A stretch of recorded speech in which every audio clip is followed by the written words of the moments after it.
আমি কাদের। ভিডিওর ভেতরে আপনারা যে দৃশ্যটি দেখতে পাচ্ছেন, এক শিশুর বুক ফাটা কান্না, এটা শুধু চোখের জল নয়, এটা একটা সাজানো পৃথিবীর চুরমার হয়ে যাওয়ার শব্দ। মা চলে যাচ্ছে একদিকে, বাবা অন্যদিকে, আর মাঝখানে দাঁড়িয়ে এই ছোট্ট শিশুটি আকাশ বাতাস কাঁপিয়ে অঝরে কাঁদছে।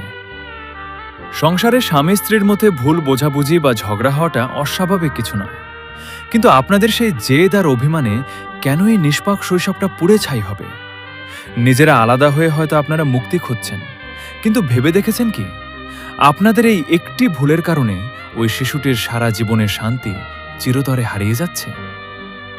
একটি শিশুর কাছে তার বাবা মা হলো গোটা দুনিয়া। সেই দুনিয়া যখন ভেঙে যায়, তখন শিশুটি মা থাকতেও এতিম হয়ে যায়, আর বাবা থাকতেও হয়ে পড়ে আশ্রয়হীন। নিজের বুক ভরা অভিমান আর হাজারো কষ্টকে না হয় একটু মাটি চাপা দিন ওই সন্তানের মায়াবী মুখটার দিকে তাকিয়ে।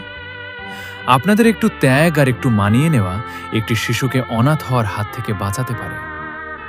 মনে রাখবেন, বড়দের ভুলের সাজা যখন ছোট ছোট সন্তানদের ভোগ করতে হয়, তখন উপরওয়ালার আরশও কেঁপে ওঠে। জেদ করে আলাদা হওয়া সহজ, কিন্তু একটা বাচ্চার ভেঙে যাওয়া মন আর একাকিত্ব কোনো কিছু দিয়েই আর জোড়া লাগানো সম্ভব নয়।